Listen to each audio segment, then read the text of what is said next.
Hello guys! Sa video na ito, tuturuan ko kayo kung paano kumuha ng coins sa fireworks. Ayun. Napapansin nyo dyan sa may comment section, meron naka-highlight. Tapos meron nakasulat na get your coins. Ayan. I-click nyo lang po yung get your coins na yan. Ayan po. Tapos, mapupunta kayo sa ibang panel. Ayan, dyan sa panel na iyan, pansinin nyo yung nasa may taas, dapat ang viewers lang yan ay nasa 3K pababa. Kasi kapag nasa 3K pataas ay wala na po kayong makukuhang coins. Ganun po yun.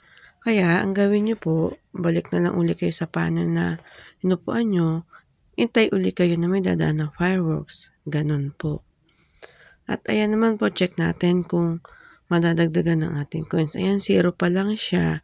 Mamaya, madadagdagan po yan. Ayan, hintay lang po tayo na pumutok yung fireworks. Ayan, habang naghihintay kayo, pwede po kayong enjoy lang.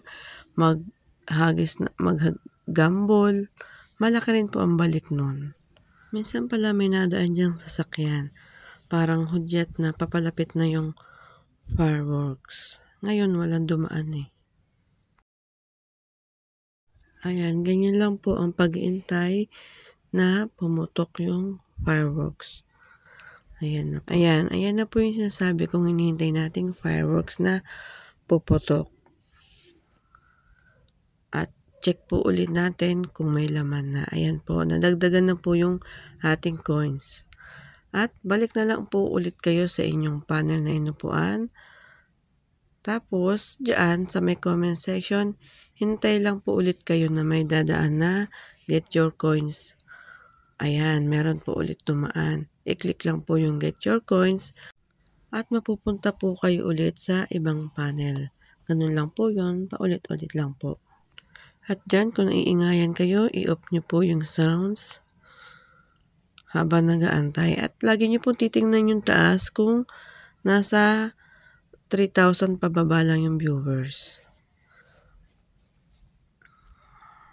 At dyan nga po, 49 lang yung coins natin. Mamaya madadagdagan po yan kapag nakasalo na po tayo ng fireworks. Ayan, ganyan lang po ulit. Intay-intay. Kung gusto mag-gamble. Kasi may balik po na malaki yun. Meron din namang matatalo pero mas maraming na ibabalik na malaki. Ayan. Pwede nyo ring i-add yung mga host, pandagdag. Ayan na po. Pumutok na ulit yung ating fireworks. Sasaluhin nyo lang ganyan. Tapos, ayan, madadagdagan ng ating coins. Kaya na 49, ngayon 98 na siya. Ayun, ganun lang po kadaling kumuha ng coins sa fireworks. Lalo na po kapag VIP po kayo. Mas maganda po magpa-VIP. Kasi kapag regular lang, talagang walang nakukuhang coins sa fireworks. Kaya mas maganda po magpa-VIP. Yun lang po. Thank you for watching. Bye-bye.